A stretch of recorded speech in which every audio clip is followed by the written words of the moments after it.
नमस्कार शेतकरी बंधूंनो, आपण व्हिडिओमध्ये बघत असलेली ही सोयाबीन पिकाच्या लागवडीची पद्धत म्हणजेच सरीवरंबा पद्धत होय।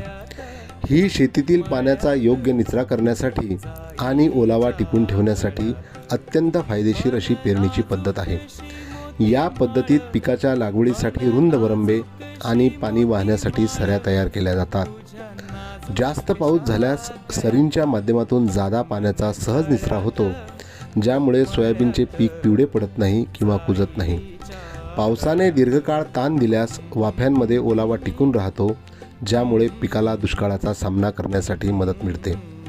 आणि या पिकाच्या लागवडीमध्ये आपण यंत्राद्वारा पेरणी केल्यामुळे बियाण्यांची जवळपास 20 ते 30% बचत होते। आणि उत्पादनाचा जर म्हणाल तर वरील सर्व व्यवस्थापनामुळे सोयाबीनचे एकरी उत्पादन सर्वसाधारण सपाट पद्धतीच्या तुलनेत 20 ते 25% वाढते। धन्यवाद।